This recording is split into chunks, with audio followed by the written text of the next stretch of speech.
All right. Yeah, let's get on page 48. We got a lot of more stuff to cover before we're through today. This is where we're going to get into the scripts.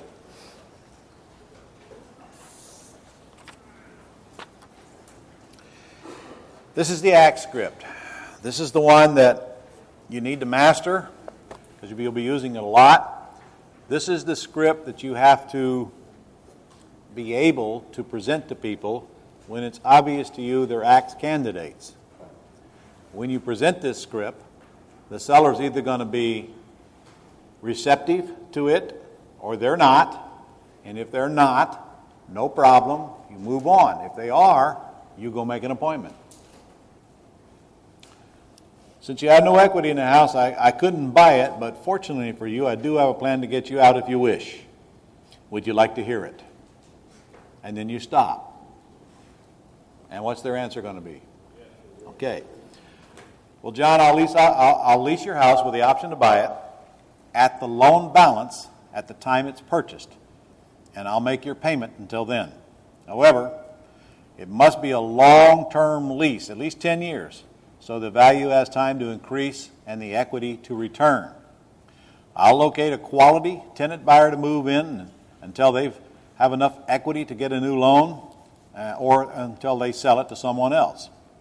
They'll have a financial stake in the house and be responsible for all the repairs, and you must approve them before they move in. Then I'll assign you the lease so they can pay you directly or pay the bank, whichever you choose. It costs you nothing. I'll do all the work, and you have the final word. I'll collect whatever I can from the buyers and locate them at my expense. So if that sounds okay, I'll come out to your house, answer your questions, and if it looks okay, I'll leave you the simple paperwork. If it looks okay, I'll leave you the simple paperwork done while you're there as a misprint. I'll leave you the simple paperwork while I am there. Okay, got it? Now, is that pretty easy to understand if you recite it slowly, giving them a chance to consume it while you're saying it? Hello? Do you have to practice that a little bit? Yes, you have to practice and relax and take your time and pause until you don't even need it anymore. Because it won't be long until you don't need it anymore. And the truth is, there's only a few points in the whole thing that matter. I'll lease option your house for the loan balance. I'll take care of all the repairs. It costs you nothing, and you get to approve the buyer. That's all you got to get across to them. And you can do it in your own words, but I strongly suggest you use the script until you don't need it anymore. Scott don't need it anymore. I don't need it anymore. I'll bet you John or Stephanie don't need it anymore because they were doing the deals before I wrote it. Okay. This is the script to buy. Seller will own or finance or lease purchase, but with unfavorable terms, which means they want too much down, or they want too much per month, or they want too much in purchase price. Yet, you see a chance to get in, negotiate a deal, and then assign it to your buyer or tenant. Well, John, that's more than I'm willing to pay as a buyer, but I do have another plan I think you'll like. I can meet your terms, but instead of me closing, I'll locate, pre-screen, and approve a tenant buyer or buyer, whichever the case may be, who can live with your terms and assign them our contract. You'll have full approval rights and a complete package on them before I ever present them, and if you say no, they're out. I'll collect what I can from them so it costs you nothing. If that sounds okay, I'll come out and look at the house, and you can ask questions, and we can iron out the terms and get an agreement done while I'm there if possible. Okay? All right? If they say okay, you go right to the appointment script that we're coming to. If they say, well, why don't you buy, then because I'm an investor and I'm not willing to pay what you want, but an owner-occupant will. You accomplish your goal, no cost to you, and remember, you get the rights to approve them. No surprises. Should I come look? Okay? Can you do that? Yes. How many of you can read? Well, it's gotten to the point to where that's all you got to do if you know what script to read them. And it says right at the top how to identify that script. Seller will own or finance or lease option, but with unfavorable terms to you. How do you know they want unfavorable terms? Because the VA has probably asked them before you got the sheet. If the VA didn't, and now you're on the phone with them, you will immediately know the first time they want $20,000, then you pop this script out. By the way, would it maybe a good idea to take the scripts out of the book and put them where you can easily see them, so you don't have to just scan the one that you want to read instead of having to fumble through a book? What do you think? What do you think? Your choice. Okay, here's your script of pre-screened houses with some equity and a debt, but they look like sandwich lease candidates. Why would they look like sandwich lease candidates? Low payment, some equity, and preferably asking price below what you think the ARV is. Based on what you told me, I do see a way I may be able to help if your house qualifies. It's my lease option program where I agree to make your payments and maintain the house at my cost until it's cashed out sometime in the future. You can get out quickly and forget about it until you're asked to transfer ownership and get paid off then. Would you like me to come to your home and see the house and answer your questions? Yep. If the answer is yes, you make an appointment. If the answer is no, okay, may I ask then, what will you do if your house doesn't sell? And that's always a good question to ask. It may lead you right back into the negotiation. All right, here's your script for a free and clear house. My friends, this one is worth your whole trip here. I find very few people that feel comfortable pre-screening free and clear houses. Largely because they don't know what they are trying to accomplish, therefore they don't know what to say. So, what am I trying to accomplish when I see a free and clear house? What's on my mind? My first objective is to create seller financing terms with little or nothing down and as low payment as possible. That's my first objective. If I can't do that, then I want to create terms that I can assign to an axe buyer and get a check for the assignment fee. So, a script comes to me, and it's checked yes, seller would consider owner financing. You get on the phone and say, well, there's actually several ways I can buy your house. One is all cash, but I'm afraid, you know what, I'd skip that part if they've already checked yes, it's owner financing.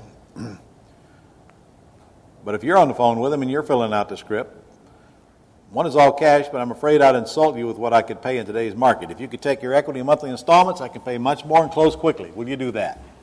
Okay, you get a yes. Okay, what's the least you could accept per month on a payment? Pause. Can you finance with nothing down? Ooh, that's scary.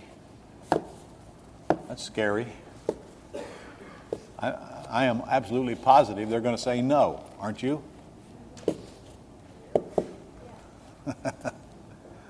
All right, guys.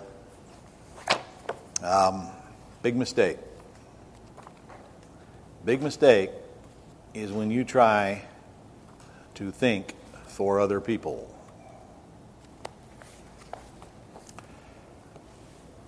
You have no idea what's on their mind. You cannot prejudge what they're thinking. You cannot make decisions for them. You're not in their shoes. And to try to figure out what they want is impossible because most of the time they don't even know. So what many people do coming in is they jump to conclusions that I wouldn't take that offer, so I wouldn't offer it to them. What if we let people decide what's best for them instead of us trying to decide it for them by giving them a choice or two or three and letting them guide themselves in the direction they want to instead of you assuming you know what's best for them? If somebody will sell it to me with owner financing and they do not want a down payment, do you think I should offer them one anyway? Yo? Okay. Do I expect them to say, no, I want a down payment? I do expect them to say that. But if I offer them a down payment before I ask them if they'll take none, I can assure you I'll never get none. You will be shocked at how many times they'll say, yes, I'll sell it to you with nothing down. You'll never be shocked, though, if you don't ever ask. So, should I be mentally prepared for them to come back and say, no, I want money, I want down payment? And if they do say that, what should I say? Well, it's right there. Okay, well then what's the least you could accept for a down payment? Now, golly, I hope I don't have to tell you that you don't repeat that whole paragraph without pausing and letting them answer after each one, right? Can you finance with nothing down? What's the least you'd accept for a down payment? Okay, you pause, you wait for an answer. I probably should write that in there, shouldn't I? Huh? All right.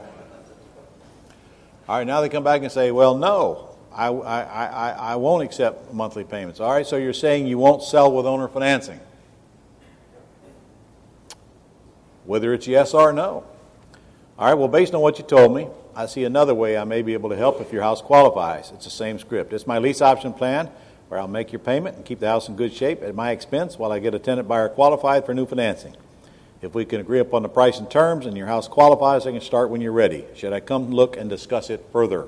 Now, who gets to decide whether you're coming or not coming? They do. They do. And if the answer is no, you end the conversation. I can't lease it. I can't buy with owner financing. I'm done.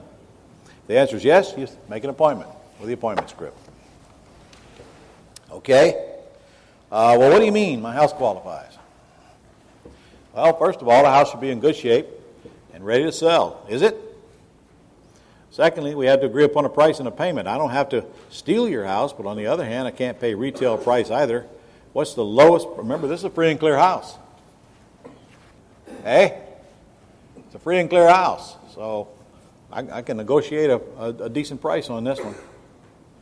I don't have to steal your house. Are sellers concerned about investors stealing their house? Do many sellers think that's all we do is steal houses? No, and that is all some investors do.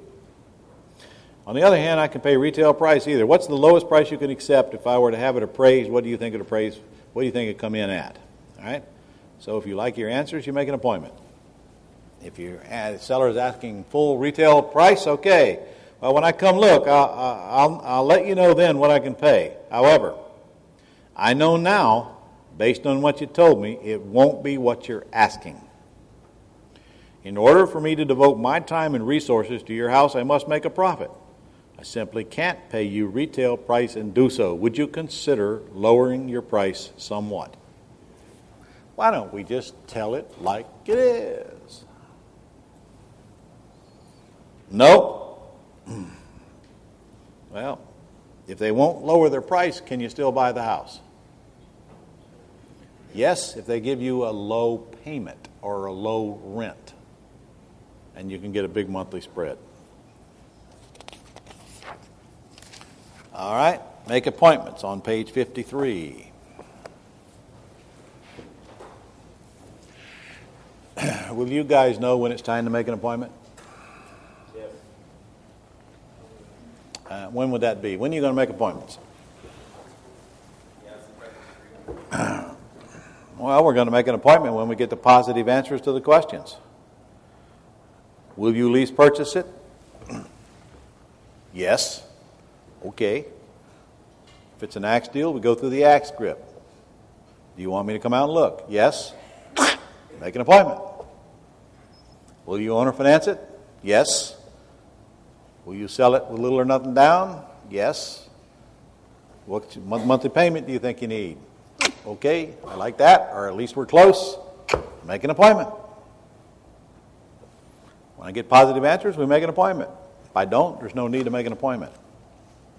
Now, here's your script to make an appointment, because I didn't want to leave that up to you. All right, Mr. Seller. I'll first look at the top. It says, make sure all owners are present before you visit the house. Don't go unless they are, because all owners, that's not partners, that's owners, must sign your contract. All owners must sign your contract.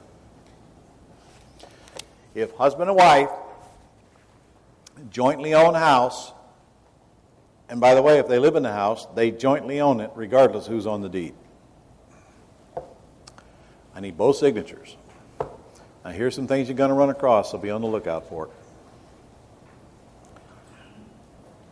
Divorce.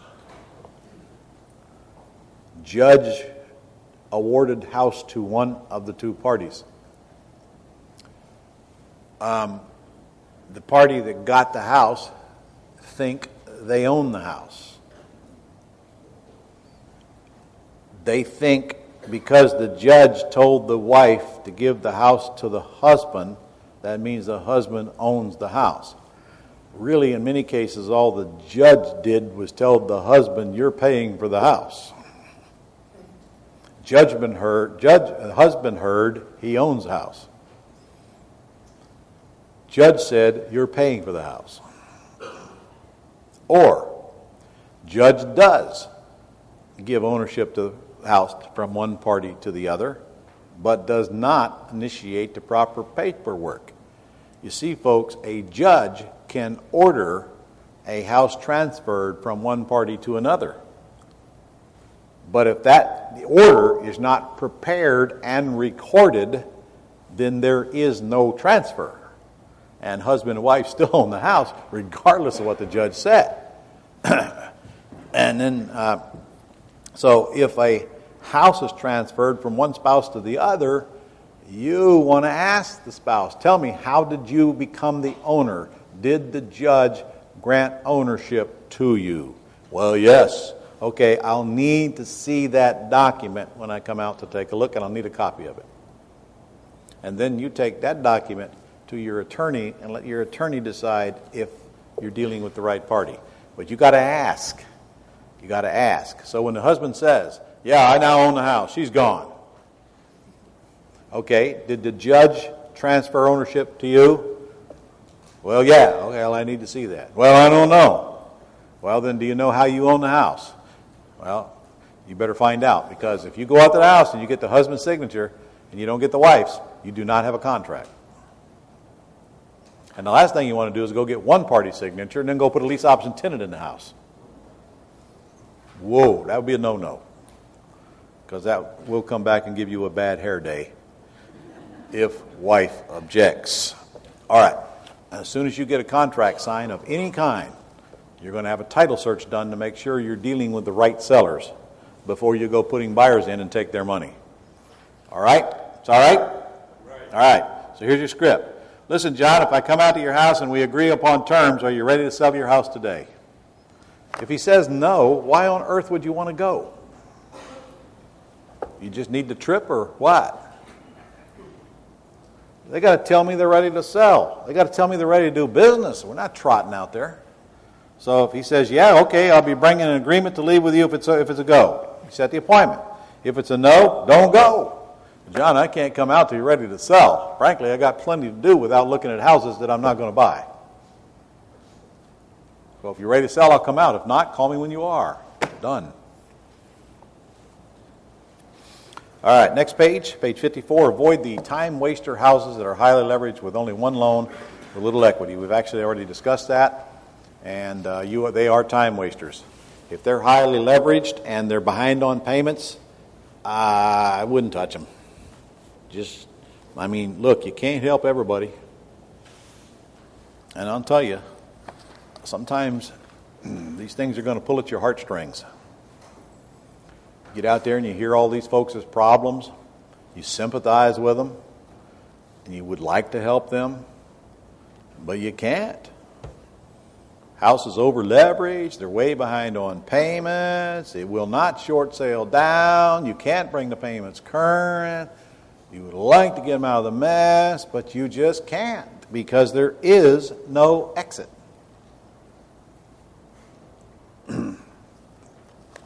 And that's pretty much what that page says. Unfortunately, you're just going to have to pass.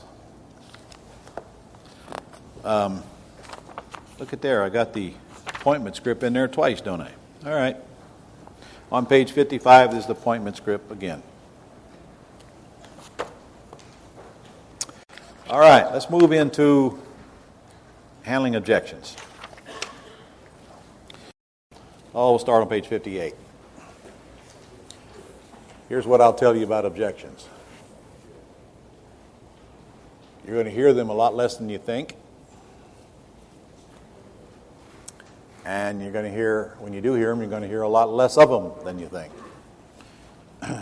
Common sense would tell me that if I'm going out and I'm going to take over this multi-thousand-dollar asset from this seller, and I'm not giving them any money, that I would hear all kinds of objections and reasons, questions from them.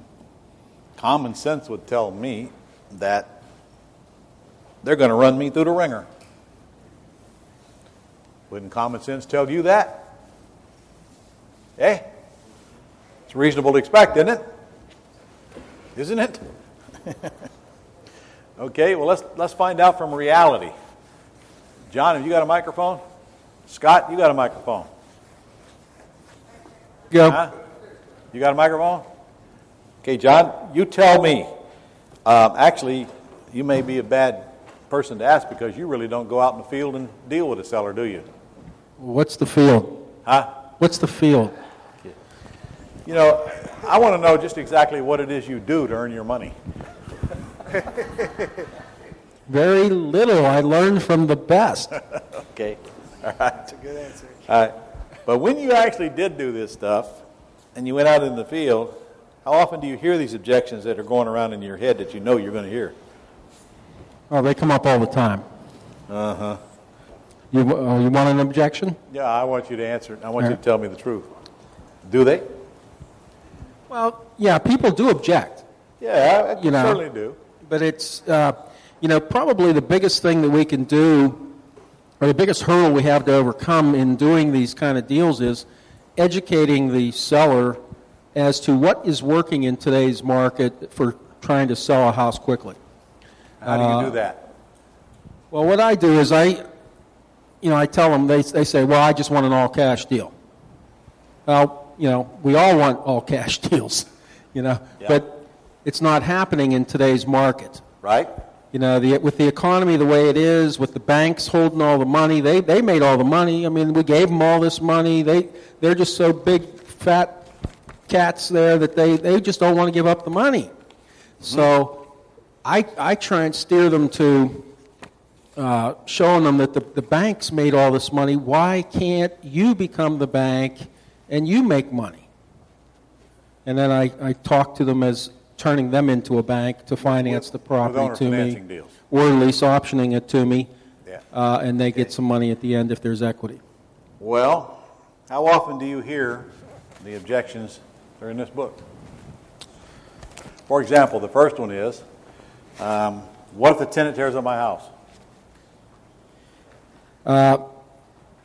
They bring that up very often, and of course we have to come back with our argument that don't worry about it. Number one, first off, they're responsible for the house. They got to take care of the maintenance and the repairs and all that stuff. The tenant buyer, you mean? The tenant buyer. Yeah. So if the tenant buyer does do damage to the property and they do leave the property, it's not a problem. Just call us. We'll do it again.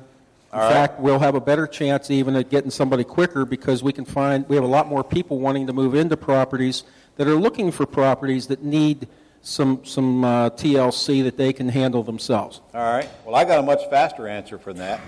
Good. Well, first of all, guys, we got different kinds of deals on page 58 alone. One is with if you intend to stay in it as a sandwich lease, and another one if you intend to exit, and it's two totally different answers. Before I do that, though, Scott, how often do you hear this objection? What if the tenant tears up my house? Yeah, we get that pretty consistently. My response is definitely similar to John's, but I tell them, first of all, obviously we can't guarantee against that, but the way that we qualify our buyers is night and day different than a typical tenant. So we're getting people that have a vested interest in the property, they have skin in the game, they're putting money down, and they're making payments every month towards the purchase of the property. They are responsible for all maintenance and upkeep of the home, and their intention is to buy it at some point, so they take care of it as such. And and those kinds of people, the psychology of a tenant buyer versus a simple tenant is just that night and day different. And So we just don't see those kinds of scenarios. They're not landlords. You're not dealing with tenants. And just like John said, if at some point down the road the buyer does end up moving out, we just tell them to give us a call back, and we'll do it again. All right, let me give you my answers. What are the 10? All right, first of all, do we know we're going to be in a sandwich lease situation before we ever get into the house?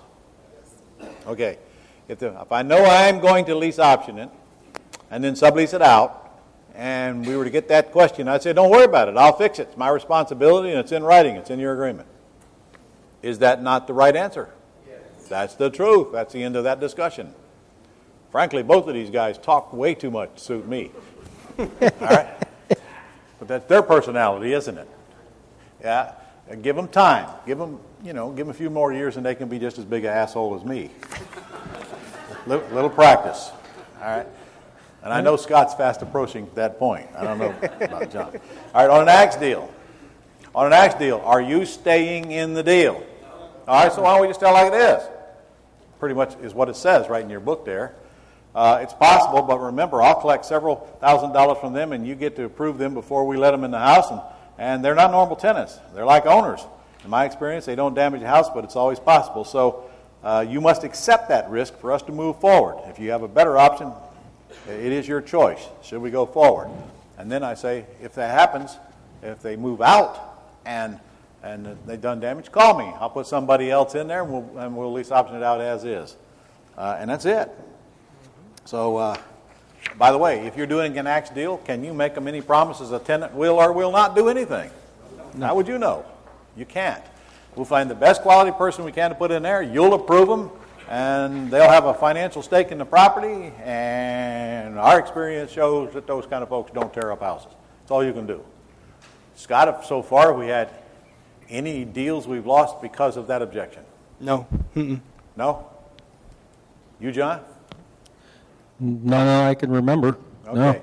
No. By the way, guys, John and Stephanie have volunteered to those who wish to join them at 8 o'clock in the morning to spend an hour before I arrive talking to you about the way they run their business with autopilot from afar.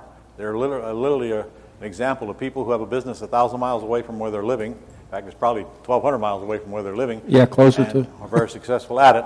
Plus, they'll also take your Q&A the entire hour if you would like to join them in the morning.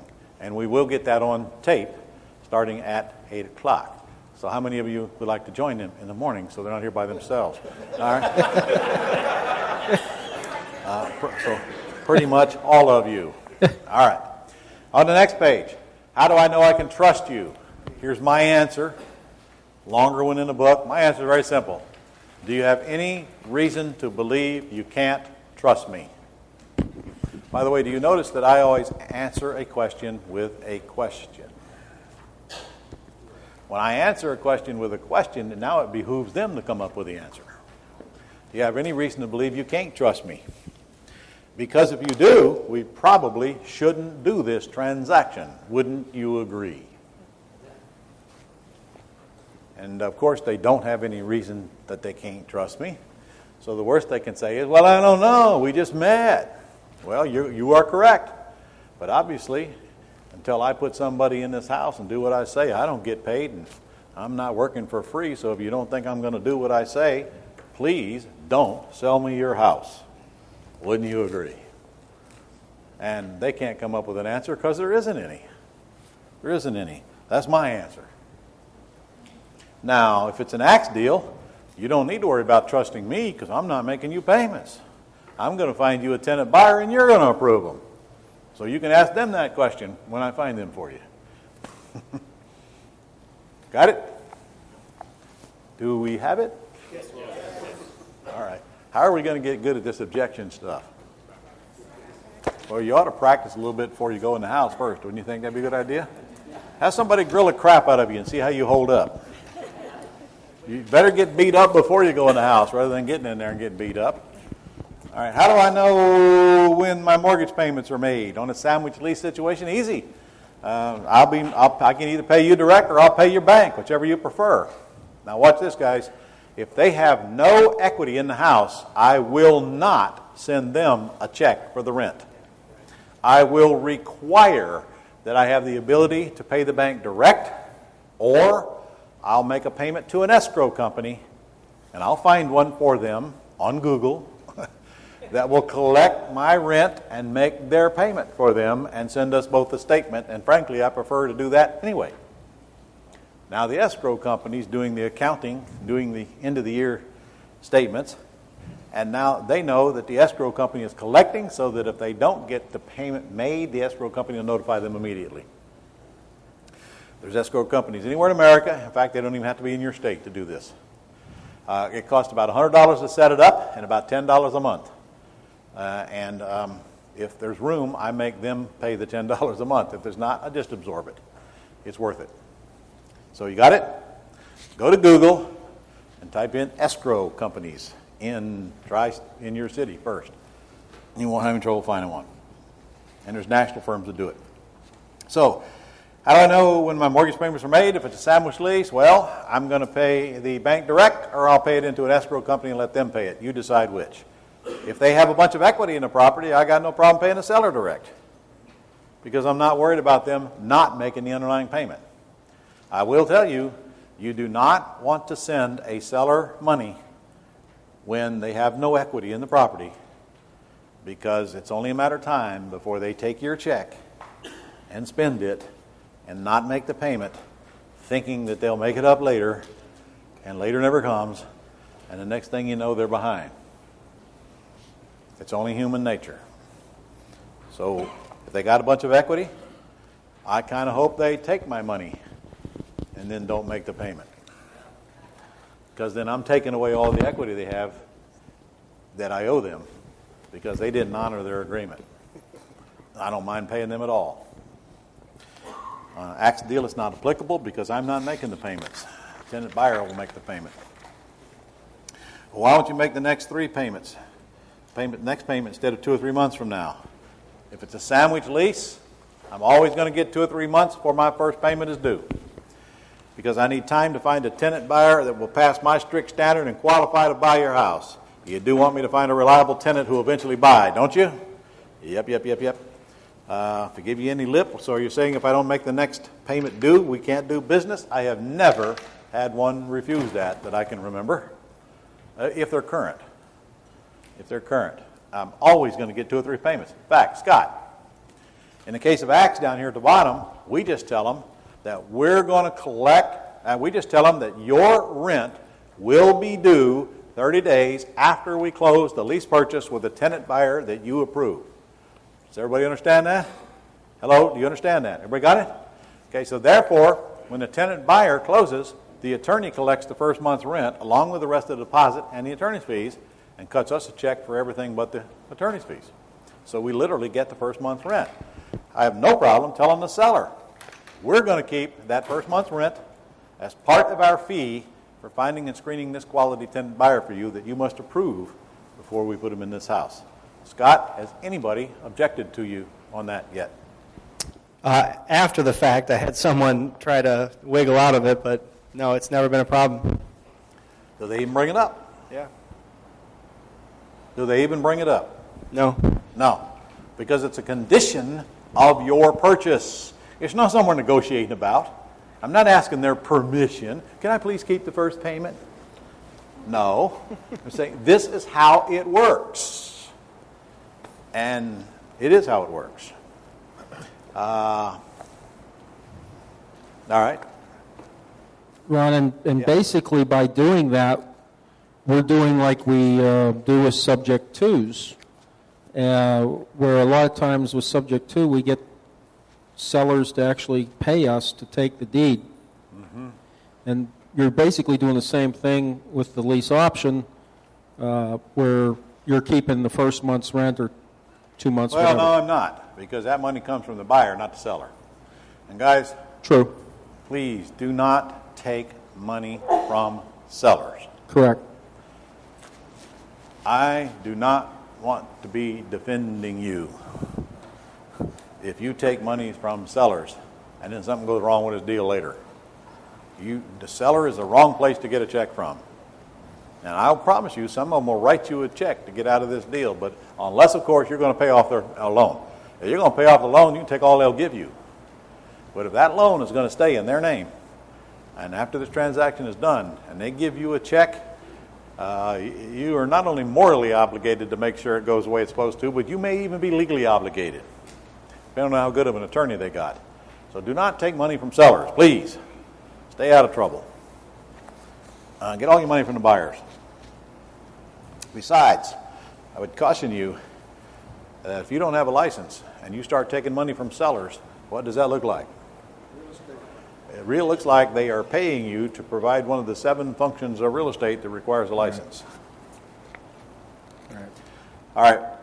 Why do you want such a long-term lease option agreement? In the case of a sandwich lease, your answer is because sometimes it takes a tenant buyer a while to find a qualified or to get qualified for several reasons. They may need time to raise a down payment or clear up a credit problem. And I just don't want to be in a position where I'm forcing myself to get somebody qualified in a few months. It takes time. Besides, how long do you want me to make your payments and be responsible for all your repairs? Sellers say, well, as long as possible. Well, if that's the case, you're in. And if that's the response, go for at least a 5-year term. And a 5-year term now is, remember, on a sandwich, not on an axe. What's the minimum term when they're overfinanced? 10 years. Okay? What if I'm doing an axe deal when it's not overfinanced, and yet I intend to assign my lease option? Nope. Not going to be 10 years. If I'm buying a $200,000 house for $200,000, I don't need a 10-year lease.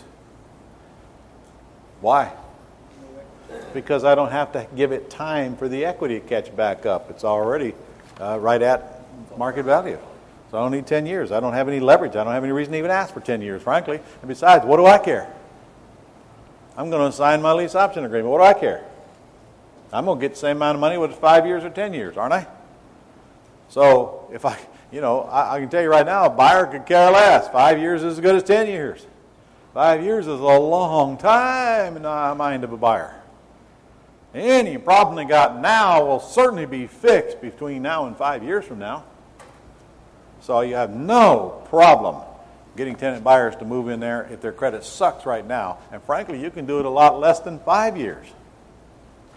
If you're paying retail price for it, and you're putting an axe tenant buyer in it, you can negotiate that deal as low as 2 years if you want to, if you have to. You with me? Because now the buyer can go qualify and buy this house any time they want during that 2-year period because there's not more owed on it than it's worth. Yo? Yo. All right? Axe. Well, it's not me that wants the long term. It's the tenant buyer who will have no interest unless he or she can stay in the house long enough for the equity to return so they can sell or refinance. Does that make sense to you? Okay. We cannot accept your house unless we get a long term because it's unmarketable without it. And isn't it? Yeah. So would you buy it for what you owe on it? Well, no. Well, neither will they. All right. Okay, I get it. Well,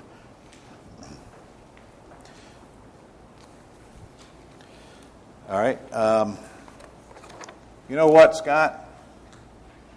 This will probably be a good time to, why don't you come on up here and bring the mic? It's probably a good time to tell these guys what we learned about how to handle properties that are over leveraged, and yet the tenant buyer tells you that they intend to buy within the first year or two because their credit is not that bad.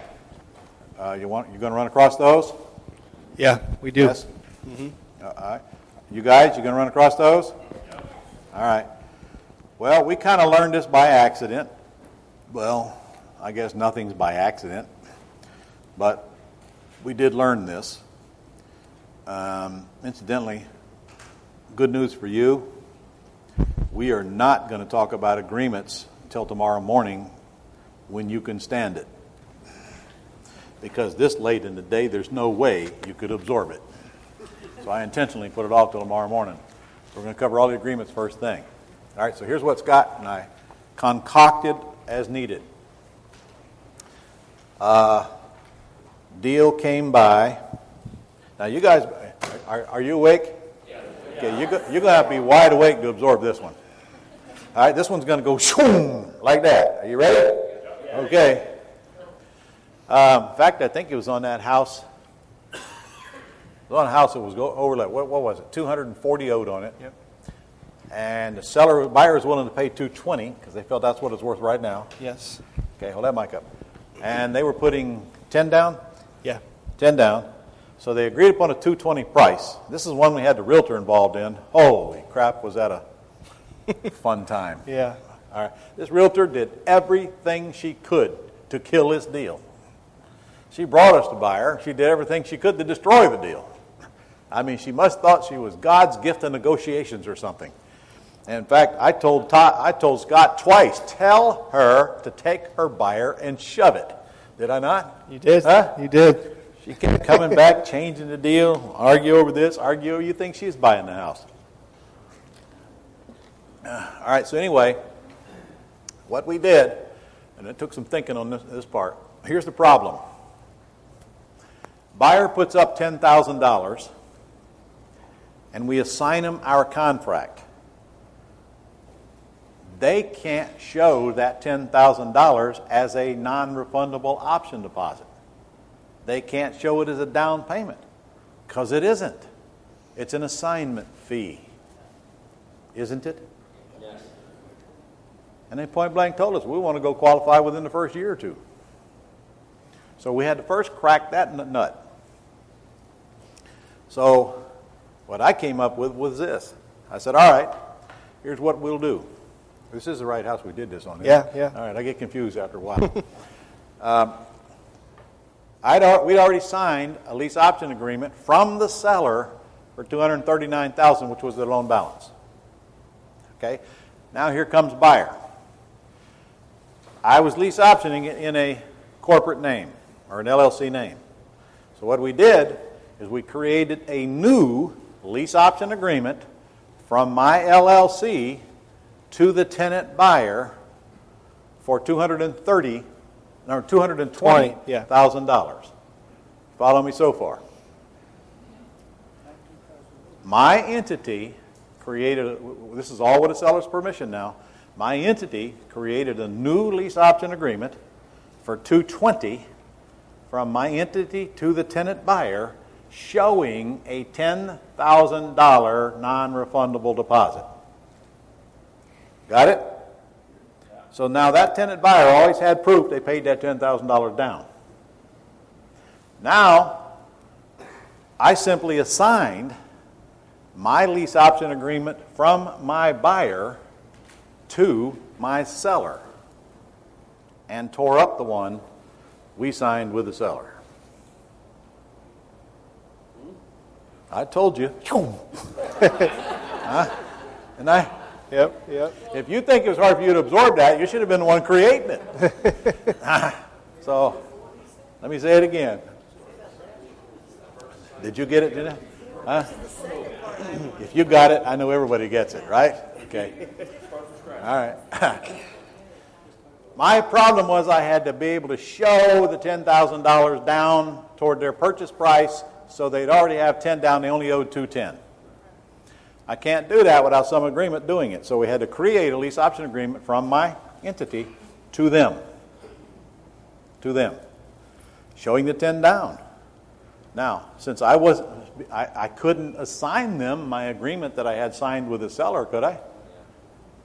Could I? It was a wrong deal. It's a wrong deal. Now, part of this whole thing was, though, that we had to solve another problem as well. But I want you to get this one first. Sometimes, if the buyer wants to show evidence that they put down the down payment and apply it toward the house, then you have to lease it to the buyer. Can you do that?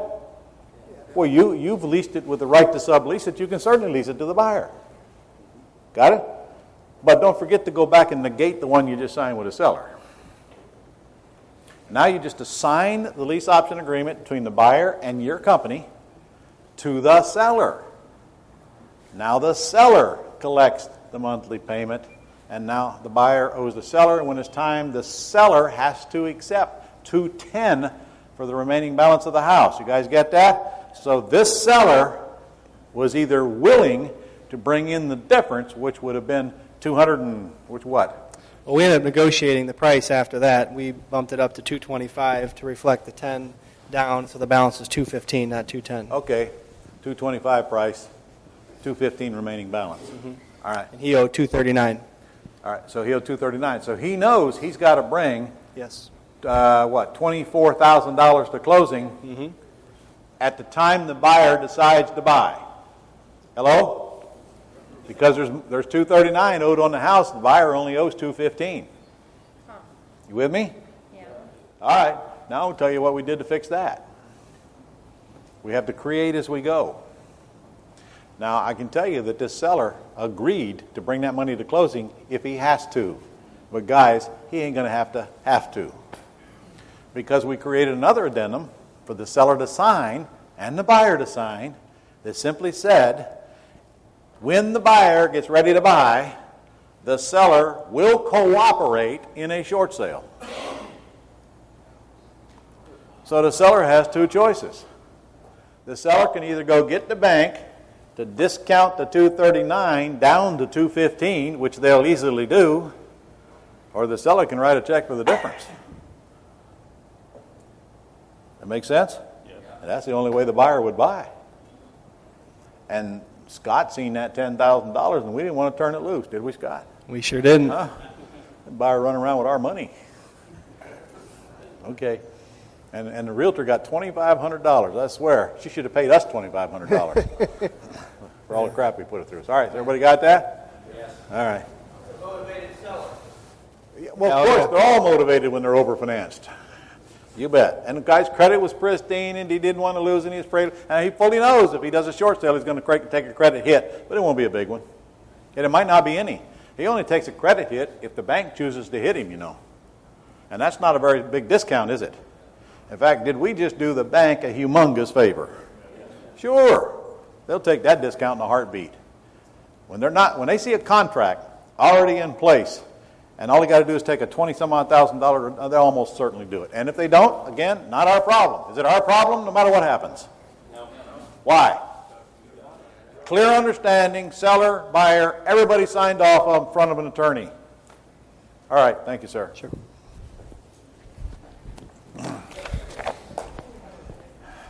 And yes, the addendum is in your book.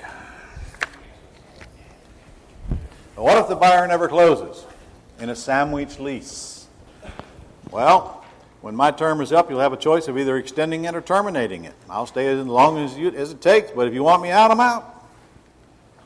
It's your choice. And isn't it their choice? Your 5-year term or whatever it is over. They totally get to decide if they want to extend it or not. What do you think the chances of them extending it? Pretty good, aren't they? Well, what if they don't? What if they don't? Don't forget, there's always suicide. If they don't extend it, what have you lost? You've lost every dime you got in the house.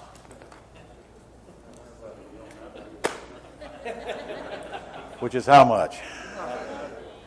I got it. I'm just trying to be funny. Apparently it ain't working. All right. So you understand, if you don't have anything invested, you don't have anything to lose, right? Okay. So if you lease option the house for nothing, and you collect payments on it for 5 years, and you get all that monthly spread, and you got all that down payment, and then they decide to pull it at the end of the 5-year term because your buyer hasn't bought, you can either get over it or renegotiate it. Period. And I promise you, they'll extend the term if they're asked. But if they don't, they don't. Next. Now, one caveat. It might be a good idea if you make sure that the lease option from the tenant buyer to you does not extend past the term of your lease option on the underlying debt. Now, common sense would tell me that, but I find that common sense is not all that common. Okay, so don't get yourself in that trap. I have never had anybody call a lease due at the end of a term if it wasn't bought, but your first one, they'll probably call it for sure. All right, what if the buyer never closes on an axe deal? Call me. Call me. Call me before, and if the buyer moves out, I'll find you another one. Simple. Okay, next page. Why don't I just list it with a realtor? Well, I'll tell you my answer to that if I ever get asked. Why haven't you already? What'd you call me for?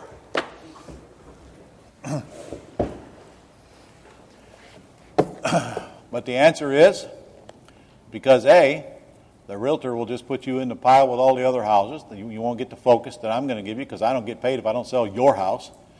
The realtor's not going to make your payments. If I buy or lease your house, I will. But if you think it's in your best interest to list with a realtor, maybe that's what you should do.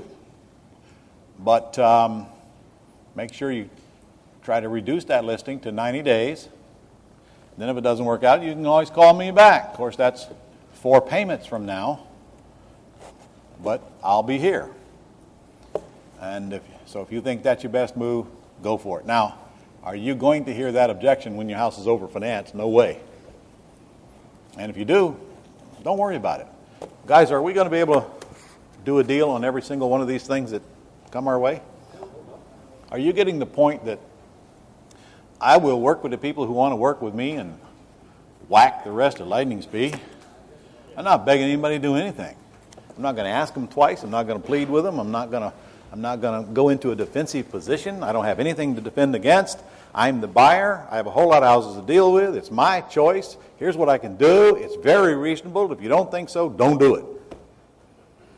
And we're going to put it all in writing. We're going to have it signed by an attorney or closed by an attorney. In an axe deal, if they want to go list it with a realtor, go ahead. You understand that the realtor's got to do a short sale. Odds are against you, but if you want to play that game, go ahead. List it for 90 days. Call me if it doesn't sell. All right, and the next one is I need to let my attorney see the agreement. Okay. My answer would be, all right, no problem. But if your attorney says my agreement is legal, are you ready to do business? If not, why do I want to bother with them? If they say, well, yeah, then I'm going to say, well, is there something that I should explain to you that you didn't understand? Well, no, I just want my attorney to look over all my paperwork. Well, okay. Take the agreement to your attorney and contact me when you get through, and we'll get back together if you want to proceed. Now, in the case of a lease purchase, will even an attorney understand a lease purchase? Yeah, most of them understand that.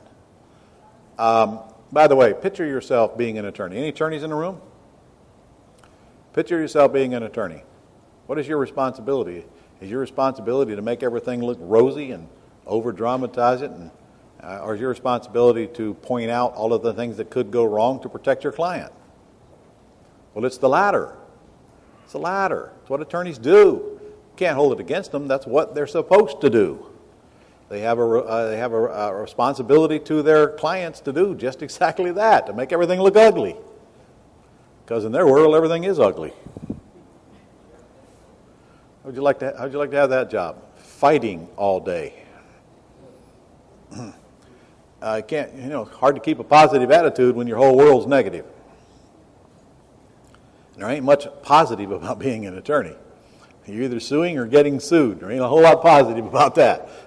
So, I don't blame them, but I just don't listen to them all that much when it comes to advice on these kind of things. Advice on legal matters, I listen to them very intently. But when they start trying to teach me how to make money, I ignore everything they say. Now, I don't mind giving them a blank agreement to take to their attorney. But it is a blank agreement. I'm not going to fill it out. What's going to happen if I fill out their agreement? They're going to shop it. They're going to shop it. I'm not going to fill it out. I'll give them a blank agreement. Here it is. Take the attorney and see what they think and let me know. Now, the minute somebody says they want to take their agreement to attorney, I got about a 50-50 shot at best of the deal caving in. So what? See, here's the key. I got so many of these things on my desk, I don't care. My world doesn't revolve around one deal. I'm going to give about 3 minutes worth of thought to this transaction before I'm on to the next one. In fact, in my case, about 30 seconds worth of thought. the minute you get off the telephone or the minute you leave the house, you're already thinking about the next deal. All right, I've done all I can here. If they call me, fine. If they don't, I guess I'll have to get over it. What you don't want to do is try to talk them out of it and put pressure on them when they want to take the agreement to the attorney. I don't have a problem trying to convince them otherwise, but not too much. You want to take it, take it. And if your attorney likes it, call me. If your attorney don't like it, call me anyway. Just tell me yay or nay. But you will find that attorneys don't have that much problem with lease purchases. However, of course, they always want to insert their things in there. And here's what I'll also tell the seller. Here's my agreement. I can't change anything in it, but if you want your attorney to see it, go right ahead. So now when they call back, my attorney says that this was not a good idea. Okay, did you ask him if he would buy while you were there? Well, no. Well, okay. Well, what next? If your attorney won't let you lease option it to me, what are you going to do with it? Well, I don't know. You're right back into the conversation. And here's what happens a lot of time. They'll call you and say, well, I'm ready to go ahead with it. My attorney said it was okay, which means they never took it to their attorney.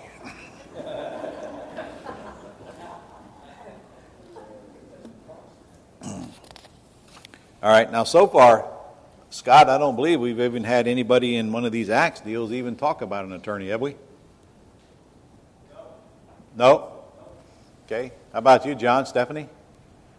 Did they even bring the word attorney up? No, never brought up.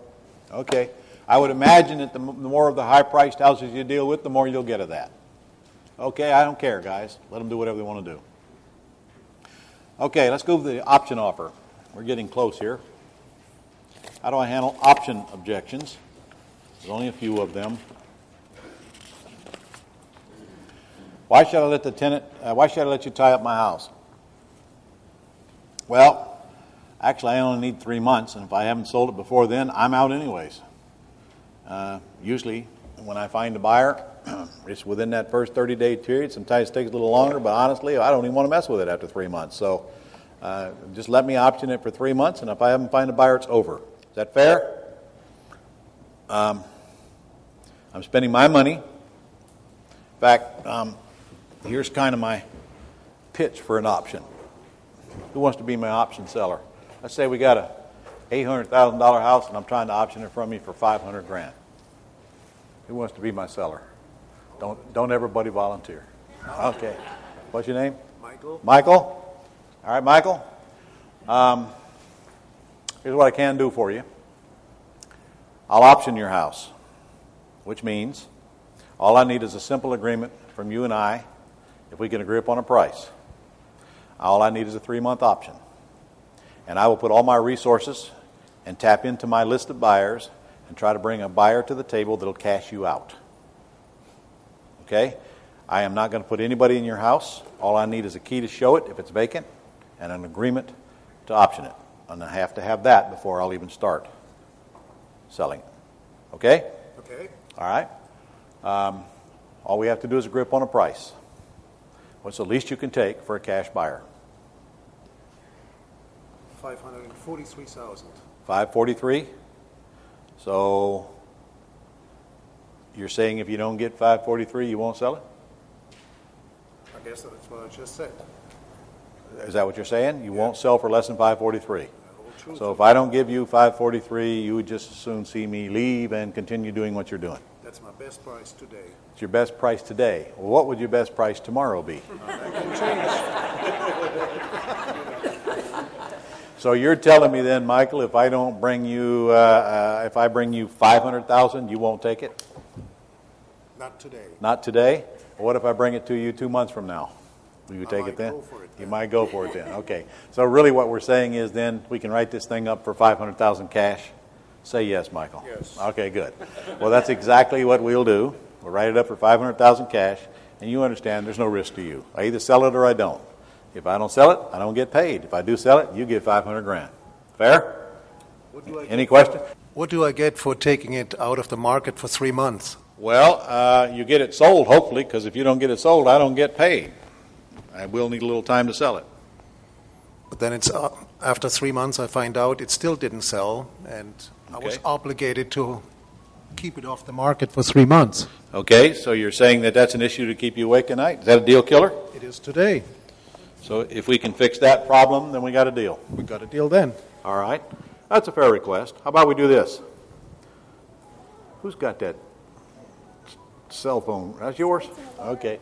I'm trying to buy your house and your phone's going off. All right. Okay. All right, well, how about we do this?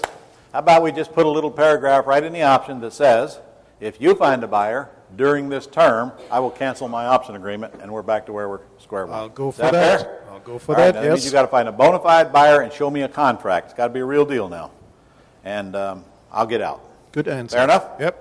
All right, we'll just add it right to there, and now you got absolutely nothing to risk, do you? Correct, yeah. So you probably wouldn't mind having 4 or 5 people out there like me spending my money trying to sell your house with no risk to you, wouldn't you? Yep, All right. absolutely. Okay, well, we're going to write this up. Now, I'm going to ask you to take a trip down to my attorney's office to sign this option agreement when he gets it done. But do you and I have an agreement orally? Yes. Okay, it's $500,000 cash. You'll pay some of the closing costs. Buyer will pay their share of it. We'll do normal, standard, traditional way. Now, Michael, there's one thing. When I find that buyer, you will be deeding it directly to that buyer, and anything that I get above that will show to me on the HUD-1. We understand that? No problem with that. Okay.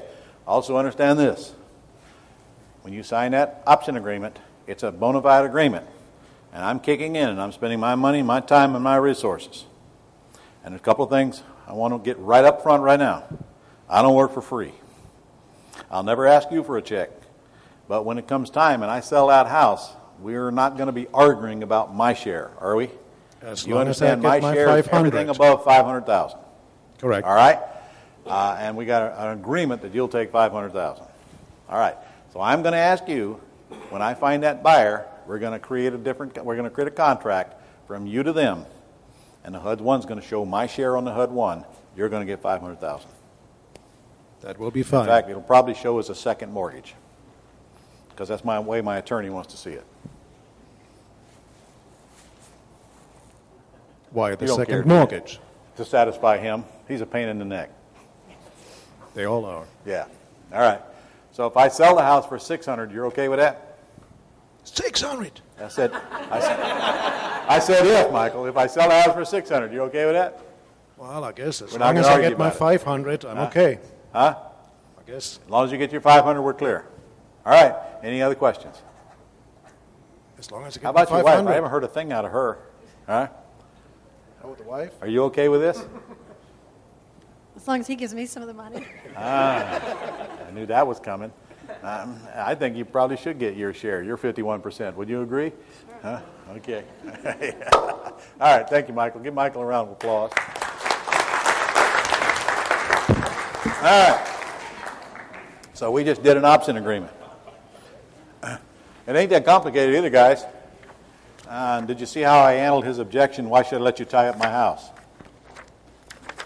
All right. Why don't I just list with a realtor? Well, why haven't you? You want to go list with a realtor? Go list with a realtor. Let the realtor put it in the MLS. Or let me option it. I'll focus my time, energy, and I'll spend the money, and we'll get it sold. Well, why won't you make my payments while you're selling my house? Because you won't let me put anybody in it to make me a payment so I can make you a payment. If you would prefer I lease option your house from you and make you a payment, we can discuss that, Michael. If not, if you don't want anybody in your house, then option's my only choice. Hey? Well, how do I know you'll sell my house? You don't, and I don't. And I won't make you any promises that I will. However, if I don't sell it, I don't get paid. Not only do I not get paid, it costs me money, because I'll be spending money on your house the moment we agree. If I don't sell it, I don't get paid. I can tell you this much. I don't work for free. And if I didn't think I could sell your house, I wouldn't be here. And if I didn't think your house was sellable, I wouldn't be here. By the way, how do you know a realtor will sell your house? You don't. You don't. So here's where you do not make promises you can't keep, guys. Be careful what comes out of your mouth. And then you don't have to go back and eat crow later. Well, how long do you need to option my house? Well, how long do you want me to spend my time, money, and resources trying to find a quality buyer to buy your house? I let them give me an answer. If they say, well, how about a month? No. I just tell them then my minimum's 3 months, and frankly, guys, that's all I want. I'm not kidding. I see no reason to option a house for 12 months or 6 months. Honestly, I'm not going to continue to try to sell it that long. If we don't get it sold in 3 months, I lose interest fast. Well, why don't you give me a larger option deposit? Who said anything about an option deposit? Let me ask you this, Michael. If you go list your house with a realtor, how big of a deposit do they give you? The answer is none. Well, let's carry on that tradition. In fact, couldn't I make a case that you ought to give me a deposit? Because I'm the guy spending the money trying to sell your house, and you're the guy that's got to transfer ownership when I find the buyer. Maybe you should be giving me a deposit to make sure you're serious.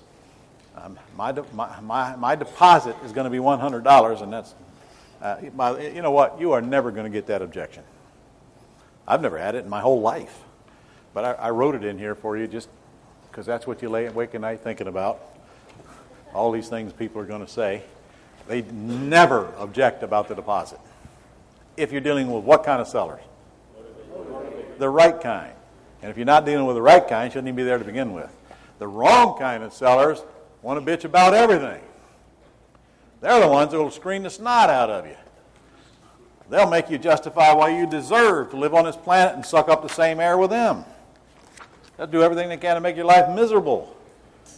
You know, who are you? They'll pre-screen you before you get a chance to pre-screen them. They're the wrong kind of seller. We're not dealing with those people. We're going to separate out the people that we want to do business with first, and then spend our time with the prospects, not the suspects. On the next page, on page 74, you'll find kind of a quick flip chart there, or a quick, easy reference chart.